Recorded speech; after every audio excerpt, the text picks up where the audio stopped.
Rambutan ഉണ്ടായ സമയത്ത് നമ്മളൊരു വീഡിയോ എടുത്തിരുന്നു. ഇത് റംബൂട്ടാൻ പഴുത്ത സമയത്തൊരു വീഡിയോ നിങ്ങളെ കാണിക്കാൻ വേണ്ടി എടുത്തതാണ്. സാധാരണ ഇത്ര ഉണ്ടാവാറില്ല. ഈ വർഷമാണ് ഇത്രയധികം റംബൂട്ടാൻ ഇപ്പോൾ ഉണ്ടായി നിൽക്കുന്നത് കാണുന്നത്. റംബൂട്ടാൻ പഴുത്ത് കഴിഞ്ഞാൽ ഏകദേശം ഒരു ഓറഞ്ച് കളർ അല്ലെങ്കിൽ റെഡ് കളറിലാണ് കാണുക.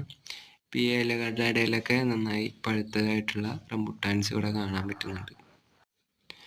പാകമായ റംബുട്ടാൻ ഒരു റെഡ് കളറായിരിക്കും, അല്ലെങ്കിൽ ഒരു യെല്ലോ ഓറഞ്ചിഷ് കളറായിരിക്കും.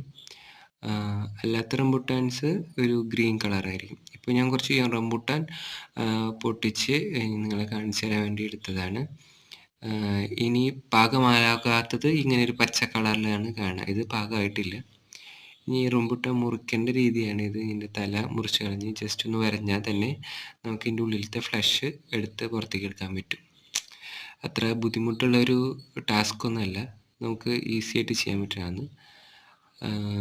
ആദ്യം തന്നെ വീണ്ടും ഒന്നുകൂടി കാണിക്കുക വെച്ചാൽ ഒന്നുകൂടി കട്ട് ചെയ്തതിന് ശേഷം ഒന്ന് സൈഡിൽ വരഞ്ഞാൽ നമുക്ക് ഈസി ആയിട്ട് റംബുട്ടാൻ്റെ ഫ്ലഷ് കിട്ടുന്നതായിരിക്കും. ഇനി ഇതിൻ്റെ ഉള്ളിൽ എങ്ങനെ കഴിക്കാമെന്ന് വെച്ച് കഴിഞ്ഞാൽ, ഇതിൻ്റെ ഉള്ളിൽ ഒരു കുരുണ്ട്. ആ കുരു കളഞ്ഞിട്ട് വേണം കഴിക്കാൻ. ആ കുരു കഴിക്കാൻ പറ്റാത്ത സാധനമാണ്. അപ്പോൾ അത് കളഞ്ഞിട്ട് ഇപ്പോൾ ഈ പ്ലേറ്റിൽ കിടക്കുന്ന ഒരു ഭാഗം ഫ്ലഷും മറ്റേത് അതിൻ്റെ കുരുവാണ്. ഫ്ലഷ് നമുക്ക് കഴിക്കാവുന്നതാണ്.